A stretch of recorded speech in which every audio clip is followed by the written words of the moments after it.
This is the Demystifying Mental Toughness podcast, hosted by David Charlton, and you're listening to this podcast to help you build your own mental toughness, or so that you can support other people or your clients better.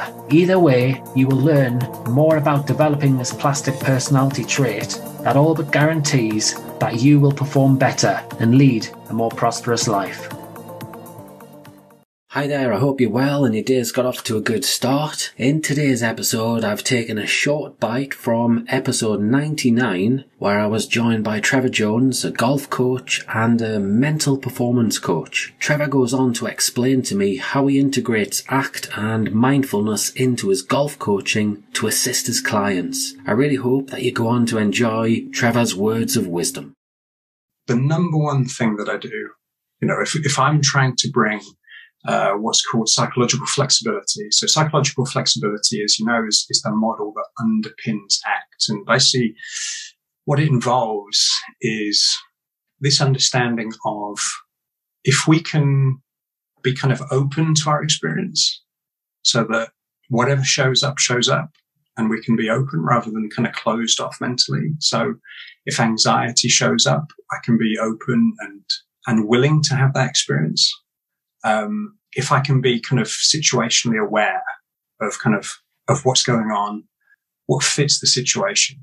So where is best to kind of place my attention in any given moment, and then be able to kind of commit to actions that are going to suit the situation. So that might, that's going to vary from a 6-foot putt than a 300-yard drive, right? Or a practice situation to a competition. Yeah. So in terms of, nurturing psychological flexibility, which, Stephen Hayes, who's kind of the co-founder of acceptance commitment training, will say things like the most powerful thing in all of psychology, if you're trying to, nurture flexibility skills in the person in front of you, the most powerful thing in all of psychology is to model it. Yeah. So I'll do things like, for instance, if I'm doing a putting session, I do remember one's kind of come to mind where I had a chap who, really, really struggling with his short putts. And what we realized on assessment was that, he was rushing through them. He was getting very anxious, but the anxiety wasn't the problem. It was how he responded to the anxiety. His relationship to the anxiety was that I want to get out of this. Almost like imagine being in a freezing cold shower. It's really uncomfortable. I've got to get out. We've kind of maybe had that experience once or twice when the water's too cold. And the knee-jerk reaction is to, jump out of that. And he was having exactly that. But of course, the problem was then, he wasn't giving that part the attention that it needed.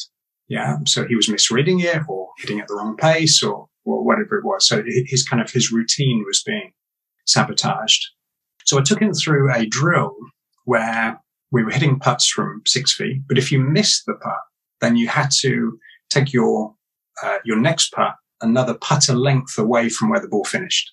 And then if you missed that putt, you then had to do the same thing. So, even a tap-in, even if you roll it up to within inches, you're still going to have a 3-foot putt or however long your putter is. Now, it was interesting because we did this in front of, there were about 50 members, and the practice putting green of the golf club was right next to, the bar area, the outside bar. And I took it on first, and I deliberately set it up. It was a really tricky putt on a slope, and it was a very, very quick green. And I missed the first one. I went through my routine and missed the first one. And of course, there were a few little cheers from they knew I was the coach there and everything else, right? And there were a few cheers from the gallery. Obviously, some embarrassment came up on my part. And then I went through the thing and I put the ball back again because it had finished 2 feet away. So now I had a 5-foot putt. And I went through my routine and I missed it again.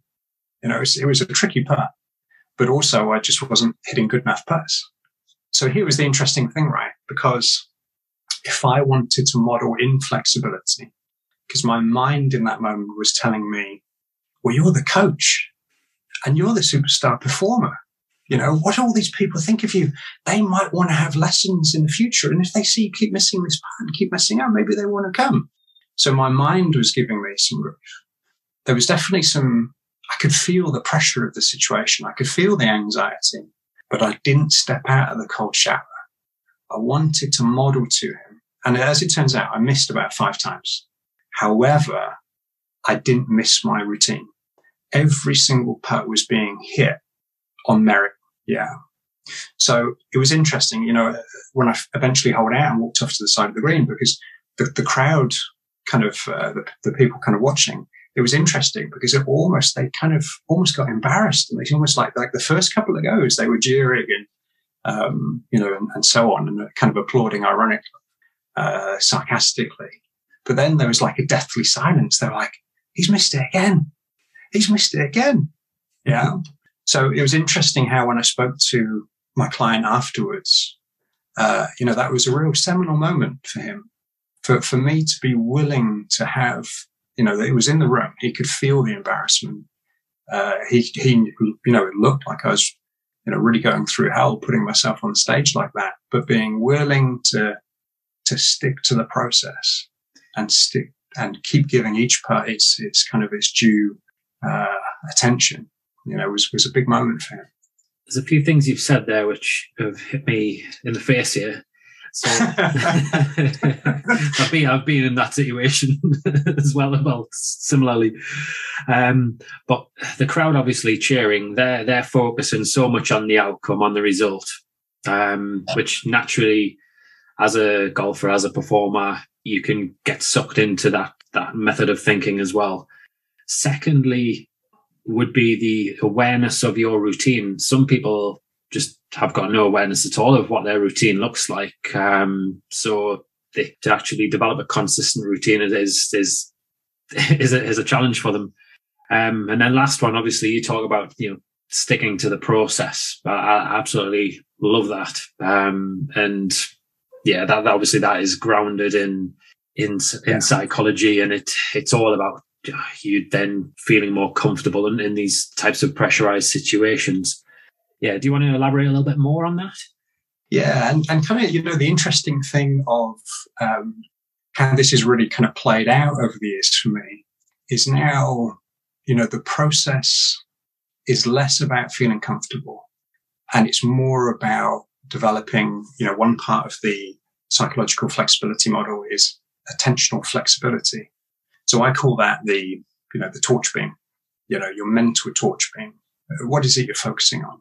So that process is more about getting my torch beam focused on the places that help me to commit to whatever's going to help me in that moment. So sometimes that's going to be the rhythm. Sometimes that's going to be balance. Sometimes that's going to be my left wrist, closing the club face opening. You know, it kind of a little bit, you know, situational. You know, responding. If I've sliced my first 3 drives because I've hit the heel of the club, I need to start focusing on aiming for the toe, yeah, and closing the club face. So that might change a little bit what I commit to on any given day. You know, golf is quite enigmatic in that sense. Yeah, we change, the game changes, the conditions change, the temperature of the ball changes. Just ask DeChambeau and, you know, find out how much. You know, if you've got 3 hours spare, you'll find out how much that affects playing. So it's really not about trying to get comfortable.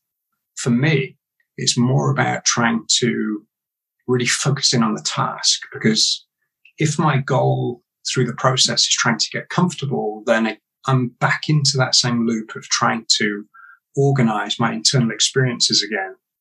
And what that then tells my brain is that if you're not comfortable, your performance is going to suffer. So I'm just back into this rule, you know, that I fought with for ages. And it kind of sets up for me, it sets up a fight, you know.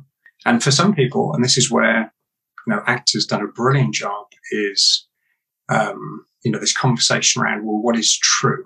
You know, they've done 30 years on the philosophy of science. And, you know, we're not going to go into, you know, truth criteria, because that's a massive conversation that we'd need, you know, decades for, and hundreds of books have been written on what is truth. Does truth even exist? But their truth criterion is what works is true. So if an athlete has found that, you know, settling themselves and feeling comfortable before they hit the shot works for them, then that's true. So I'm kind of just talking about my personal experience. And I would encourage anyone who's kind of felt like mentally they get into a bit of a tug of war with their own minds. And I'd probably say another symptom of this kind of approach is mental exhaustion. So I would always be exhausted after performances, almost falling asleep at the wheel kind of thing. Because holding that ball underwater mentally takes a lot, right? And it's interesting how, there's pretty consistent evidence now in correlational studies through mediation analysis, that the severity of, if we have suppression type approaches with PTSD, then it predicts the severity of the trauma history and the symptoms. So the more you try and suppress, the worse you're going to get it. Yeah. And of course, the flip side of that is, rather than playing tug of war, you learn to drop the rope. You learn to kind of, just let those experiences kind of flow through you a little bit more. Another great metaphor is think about a sink filling up with water, and you can work harder and harder and make the sink stronger and stronger and everything else. Or you could just, take out the drain and just let it flow through. Yeah. So, it very much goes against what we want to do instinctively. We want to move away from uncomfortable experiences. That's our evolutionary history, and evolutionary, that makes sense. But, all of a sudden these threats to us, the anxiety and, what if I lose my tour card, or what if I miss this putt? They become symbolic. This is a completely arbitrary threat.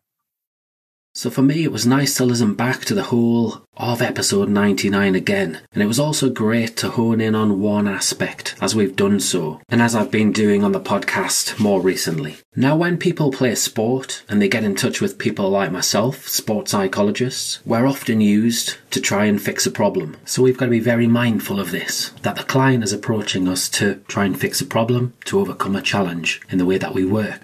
So it might take us 4 sessions, it might take us 6 sessions, or 10 sessions, or 20 sessions. Generally, we've got to focus our attention on the particular challenge that we're trying to overcome. And by doing so, we put in place a flexible plan to move the client forward.